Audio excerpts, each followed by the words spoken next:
એક પતિ પત્ની વચ્ચે આવા અબોધા થઈ ગયા. મારા બેટા અડધો દિવસ સુધી બોલ્યા જ નહીં. પછી રેવાય તો નહીં પાછું. મને કોણ ચાલુ કોણ કરે પ્રોબ્લેમ, કોણ શરૂઆત કરે? પછી પત્નીથી જ ના રેવાયું. એને કીધું કે આ સારું શોભતું નથી આપણા બે વચ્ચે, એક કામ કરો આપણે અન્ડરસ્ટેન્ડિંગ કરીએ. બોલો કે શું કરવાનું? બસ આપણા બે વચ્ચે અન્ડરસ્ટેન્ડિંગ, પણ શું કરવાનું એ તો કે એક કામ કરો, તમે મારી ક્ષમા માંગી લો અને હું ઉદારતાથી તમને ક્ષમા હોશિયાર કેવો હોય, હું કે ચૂકું રે તું ચૂક. અને એ આવો જ વટનો ટુકડો હતો. બે વચ્ચે જયારે અબોલા થઈ ગયા ને તો અઠવાડિયા સુધી ચાલ્યા. પણ એક દિવસ બન્યું ઓલું એવું કે ઓલાને બિઝનેસ માટે બહાર જવાનું હશે અને રોજ સવારે 7 વાગે ઉઠે. એ દિવસે એને 5 વાગે ઉઠવાનું હતું. એટલે 5 વાગે ઉઠવું હોય એટલે એને ખબર છે કે ઘંટડીથી તો આપણે ઉઠીએ એમ છીએ, મોબાઈલની રીંગું વાગી જાય તો ઉઠીએ એમ નથી. એટલે એને ઓલીને તો કેવાય એમ છે નહીં. એટલે બેડરૂમમાં એને પ્લે કાર્ડ લખીને મૂકી દીધું, 5 વાગે ઉઠાડજે. એને 6 ની ટ્રેન હતી, 5 વાગે ઉઠાડશે. 6 થઈ ગયા ને 7 વાગ્યા ઓલો રોજના ટાઈમે ઉઠો એટલે ધુઆ પુઆ થઈ ગયો. અને એમ થયું મારી બેટી કેટલી વટની ટુકડી છે, આટલું લખ્યું છું તોય ઉઠાડતી નથી. અને ઉઠ્યો, હમણાં બહાર જવું અને ખખડાવું. ત્યાં સામે કાર્ડ લખી દઉં, 5 વાગી ગયા છે, ઉઠો.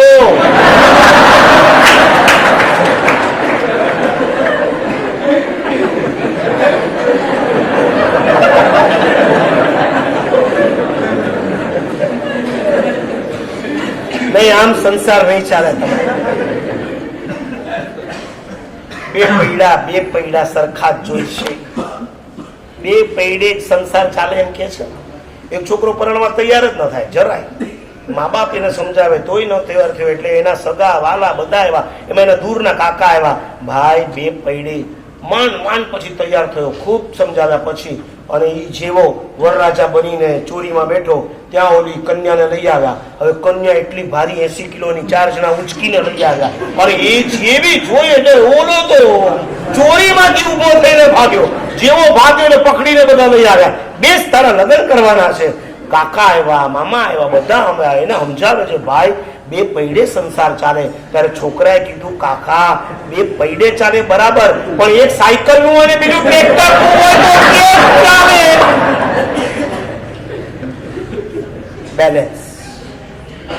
બેલેન્સ. તમારા મેરેજમાં તમે સંસારમાં મોજ મજા ભોગવો એનો અમને કોઈ હરખ નથી. એ કરીને તો ઉલટાના તમે દુર્ગતિમાં જવાના છો. પણ કોકનું પાત્ર લાવ્યા પછી તમે જોને હેરાન કરી નાખો, એને જે ડાયવોર્સ અપાવી, એનું ઘર ખતમ કરી નાખો, એનો પરલોક જો બગાડી નાખો, એનું જીવતર જો ઝેર કરી નાખો, તો એવાઓને મારે હાથ જોડીને કેવું છે એના કરતા તમે મેરેજ ના કરો, એમાં જ લાભ છે. તમે નહીં કરો એમાં માત્ર તમને નુકસાન છે. પણ મેરેજ કર્યા પછી મેનેજ કરતા ન આવડતું હોય એમાં બેયને નુકસાન છે. મહેરબાની કરી ક્યારે પણ આ રસ્તે નહીં જતા.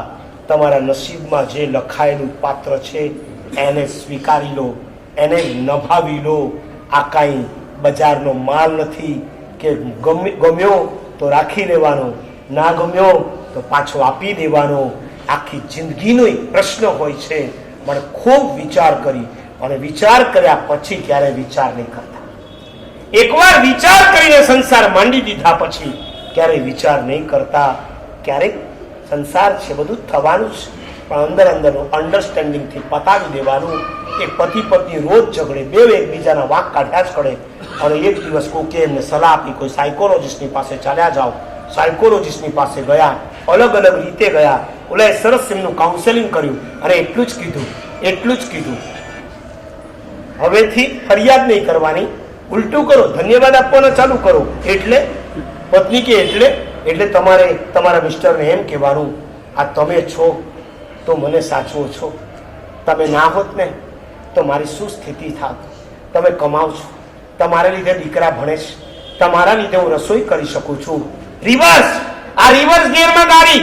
અને પત્નીએ ના પાડી, હું આવી બધી વાતો કરવાની, મારા લીધે તો ઘર ચાલે છે. અરે હું કહું એમ તો કરો, મારા કાઉન્સેલિંગ નો આ પાર્ટ છે. અને ઓલીએ ચાલુ કર્યું. જેવું ચાલુ કર્યું ને તો ઓલાએ વગર કાઉન્સેલિંગ ચાલુ કર્યું. ના તું સવારમાં વહેલી ઉઠે, તું છોકરાઓને તૈયાર કરે, તું એમને સ્કૂલમાં મોકલે, તું રસોઈ બનાવે છે તો અમે ખાવા ભેગા થઈએ છીએ. એક જ જણાનું કાઉન્સેલિંગ અને 2 જણાના જીવનમાં પરિવર્તન. ફરિયાદો કમ કરો, ધન્યવાદ આપવાના ચાલુ કરી દો. આજે તમારા સંસારમાં સ્વર્ગ ઉતરી જશે. 3 સ્ટાર પૂરા થયા. અંતે તો આ લોકોના 3 સ્ટાર જીત્યા. 5 સ્ટારમાં 2 ચીજ હજી બાકી છે, ફ્રેન્ડ્સ એન્ડ મમ્મી પપ્પા. માં અને પા પેરેન્ટ્સ.